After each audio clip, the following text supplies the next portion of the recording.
Bonjour à tous, dans cette vidéo, nous allons visualiser la solution SAP Ariba Category Management.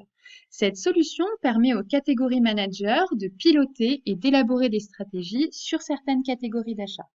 Nous visualiserons dans cette démonstration comment afficher et analyser les dépenses sur certaines catégories d'achat sous forme de graphiques et de tableaux, créer des stratégies ainsi que des objectifs sur certaines catégories. Et ensuite, nous pourrons visualiser qu'il est également possible de créer des projets de sourcing à la suite de la stratégie.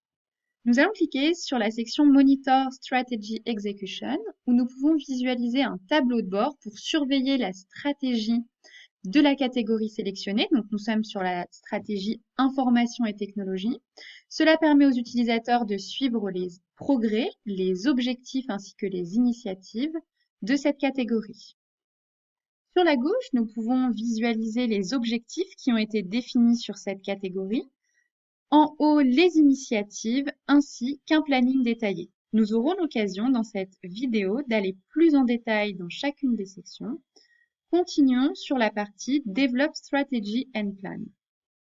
Cette section permet d'initier un début de stratégie pour une catégorie sélectionnée en utilisant les meilleures pratiques achats telles que la segmentation, la dynamique du marché, une analyse SWOT, ainsi qu'une évaluation des risques. L'objectif de cette section est de maintenir les objectifs liés à cette catégorie, qui sont détaillés en plusieurs catégories. Donc la première section est la catégorie Analysis. Cela concerne les valeurs internes de l'entreprise. Quelles valeurs pouvons-nous visualiser? Quelles informations concernant cette catégorie interne à notre entreprise? La deuxième section, Market Analysis, concerne la catégorie d'un point de vue externe, extérieur à l'entreprise, au niveau du marché. La section numéro 3, Strategy and Implementation, quelle stratégie tactique allons-nous utiliser dans les prochaines années sur cette catégorie? Et la section Approval, est-ce que toute ma stratégie que je viens de définir est alignée avec l'ensemble des parties prenantes? Est-ce qu'ils ont besoin de m'informer, d'approuver certaines informations que je dois prendre en considération? La stratégie pour 2023-2024 sur cette catégorie est active. Je peux à tout moment, nous le visualiserons dans la démonstration, modifier certaines valeurs et certaines données si besoin pour changer cette stratégie ou la faire évoluer.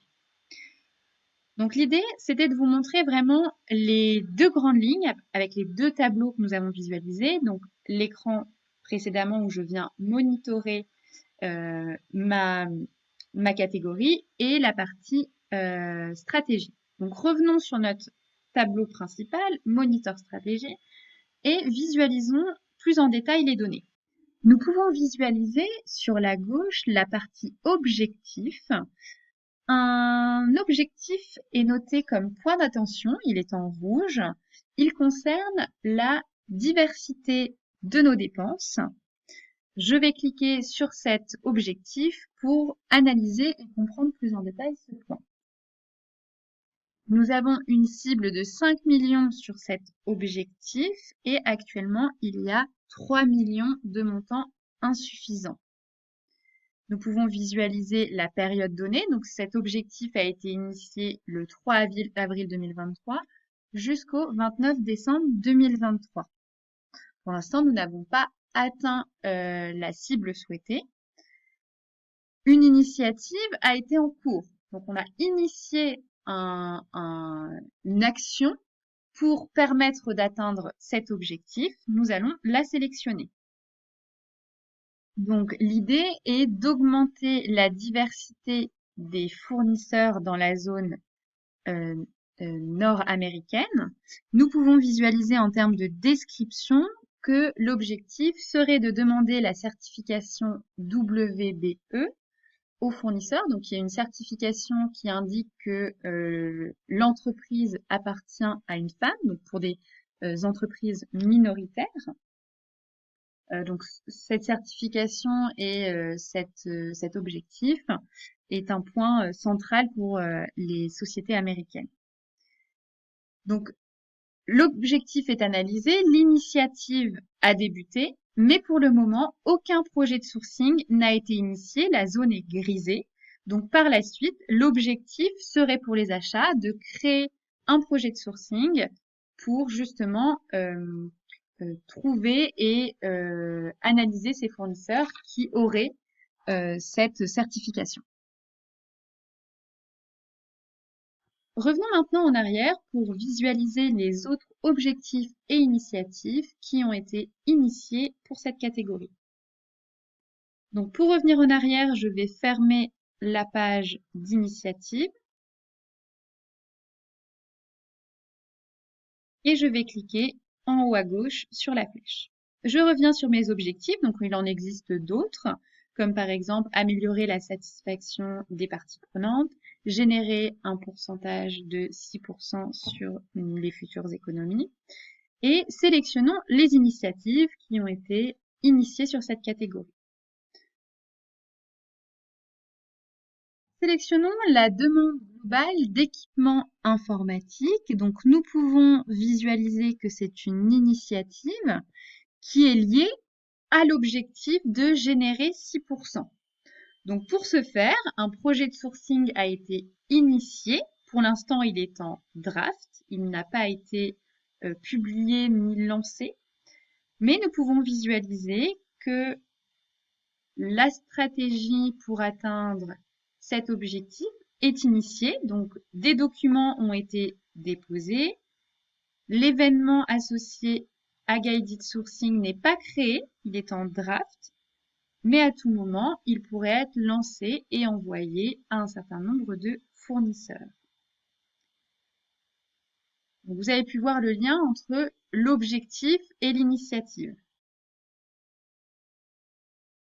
Nous avons également un calendrier à disposition qui est intégré dans la page de surveillance de la stratégie et qui fournit une vue chronologique des initiatives en cours, des contrats actifs, des projets de sourcing en fonction de la catégorie. En cliquant sur une section du planning, nous pouvons facilement accéder par exemple au contrat, au projet de sourcing, à l'initiative en cours.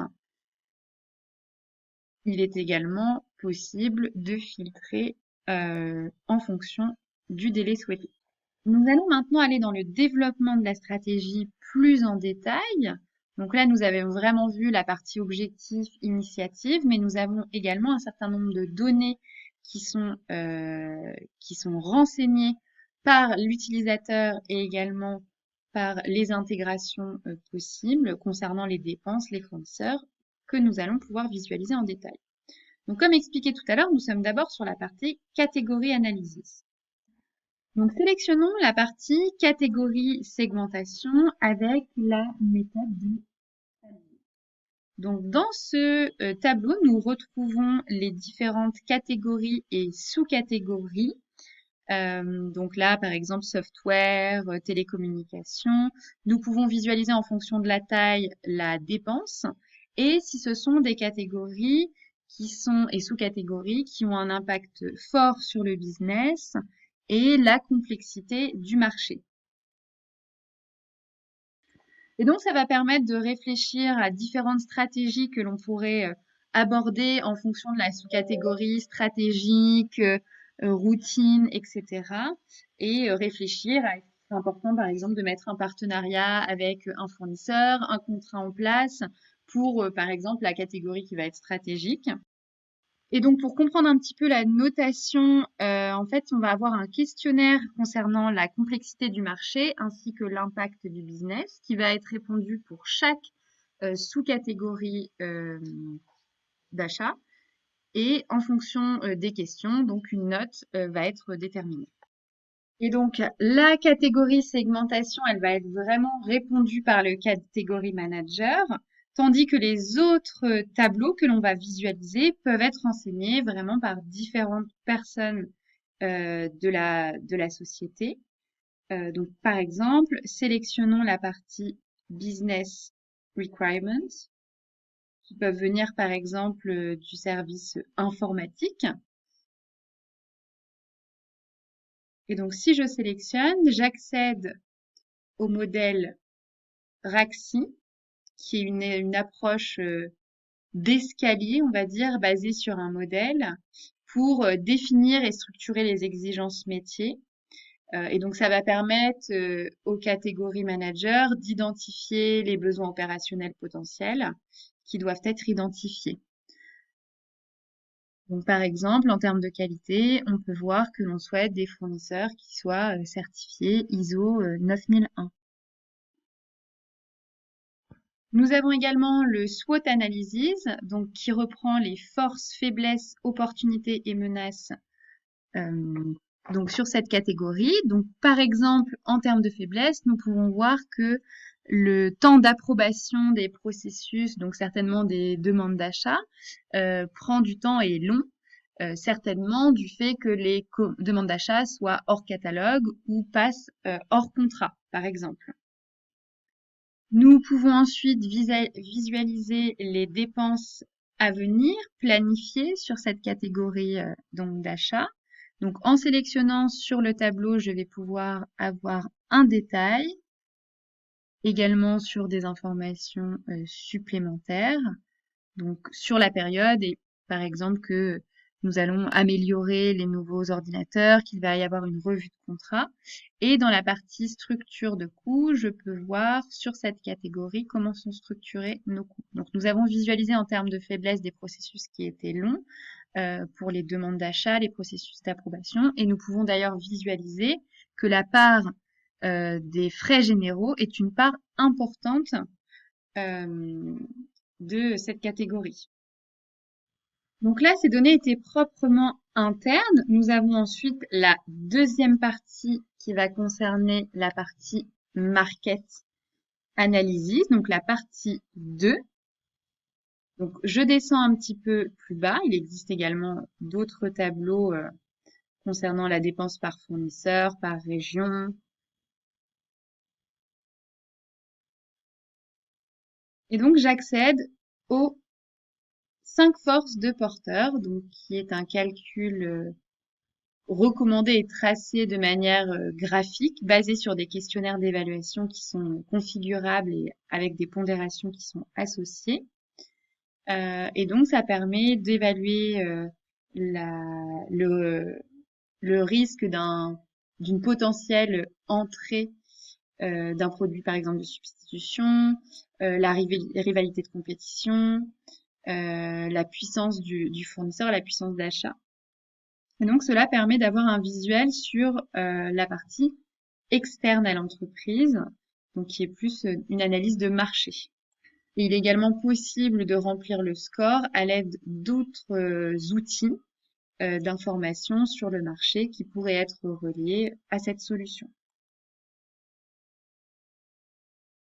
Et donc, une fois que nous avons vu la partie donc interne, analyse interne de l'entreprise, la partie externe avec justement les 5 forces de porteur, ce graphique, nous pouvons passer à la partie stratégie et implémentation. Toutes nos données sont présentes. Nous allons maintenant élaborer la stratégie par 3 process.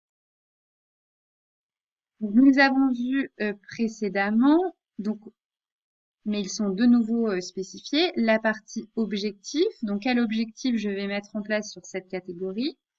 La tactique pour les values levers, comment je vais atteindre mon objectif, par quels moyens. Et ensuite, les initiatives sont les activités par lesquelles je vais passer pour aider à atteindre mes objectifs. Donc, par exemple, un objectif serait d'atteindre 40% des fournisseurs avec des pratiques plus responsables. Et donc, pour cela, 2 initiatives ont été créées que nous pouvons visualiser, donc sur des équipements informatiques ainsi qu'une revue de contrat. Et donc, c'est des initiatives qui sont planifiées. Donc, un autre objectif serait de passer principalement sur donc des demandes d'achat sur contrat et donc d'éviter les demandes d'achat hors catalogue, par exemple, et réduire les fuites de contrats. Et donc, l'initiative qui a été prise en place, c'est d'effectuer une demande globale, voilà, d'équipement informatique. Et donc, cela résulte justement des analyses que nous avons pu voir, des frais généraux qui sont importants, et en termes de faiblesse, le fait qu'un certain nombre de demandes d'achat soient passées hors catalogue. Donc, si je sélectionne l'initiative qui a été prise en compte, donc d'effectuer une demande globale d'équipement informatique, nous pouvons visualiser en cliquant qu'elle est planifiée, donc jusqu'au 27 décembre. Donc, je clique dessus et je vais retrouver donc les bénéfices qui sont estimés. Donc, diminuer la fuite de contrat, augmenter de 5% les économies et d'avoir des fournisseurs avec des pratiques plus responsables. Donc vraiment, les objectifs et les initiatives vont être liés pour amener des économies et développer la stratégie de la catégorie. Ensuite, nous allons visualiser la partie opportunité. Nous allons maintenant visualiser une partie opportunité qui est créée par le système SAP pour aider les utilisateurs à analyser et créer justement des initiatives dans le système. Donc, il existe 15 types d'opportunités qui sont pré-remplis, comme les écarts de prix, les dépenses des fournisseurs par catégorie, les dépenses hors contrat, un dépassement de budget, par exemple, impliquant la catégorie. Et donc là, nous pouvons visualiser qu'il y a un très grand nombre de fournisseurs pour la sous-catégorie IT Hardware. Et donc, réduire le nombre de fournisseurs permettrait de simplifier les achats et de faire des gains. Donc, voici une opportunité qui a été analysée par le système.